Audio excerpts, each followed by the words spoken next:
தந்தி டிவியை உங்கள் cable TV ஆபரேட்டரிடம் இலவசமாக கேட்டு பெறுங்கள். பழைய ஓய்வூதிய திட்டத்தை நடைமுறைப்படுத்த வேண்டும் உள்ளிட்ட பல்வேறு கோரிக்கைகளை வலியுறுத்தி தமிழ்நாடு தலைமைச் செயலக சங்கம் சார்பாக தலைமைச் செயலக வளாகத்தில் கோஷங்களை எழுப்பினர். இது பற்றிய கூடுதல் விவரங்களை செய்தியாளர் பாஸ்கர் வழங்கிட கேட்கலாம். பாஸ்கர் வணக்கம். தற்போது தமிழ்நாடு தலைமைச் செயலக சங்கம் சார்பில் வைக்கப்பட்டிருக்கக்கூடிய கோரிக்கைகள் என்னென்ன?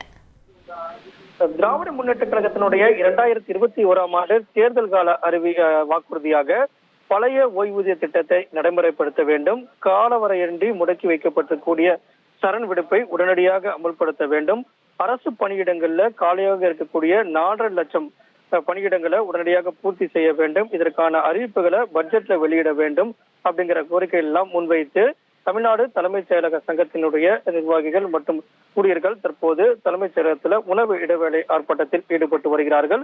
அதே நேரத்துல மத்திய அரசினுடைய அந்த ஒருங்கிணைந்த ஓய்வூதிய திட்டத்துக்கும் தமிழ்நாடு அரசுக்கும் எந்த விதமான சம்பந்தம் இல்லை. இந்த நிலையில அதனுடைய வழிகாட்டு நெறிமுறைகளுக்காக தமிழக அரசு காத்திருக்கிறது என்பது குறித்தான அறிவிப்பை நிதியமைச்சர் தங்கம் தென்னரசு வெளியிட்டிருந்தார்.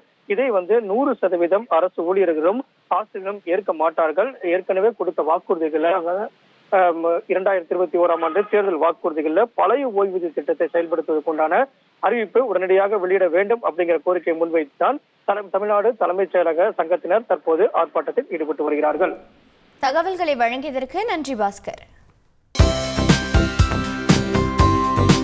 தந்தி டிவியை உங்கள் கேபிள் டிவி ஆபரேட்டரிடம் இலவசமாக கேட்டு பெறுங்கள்.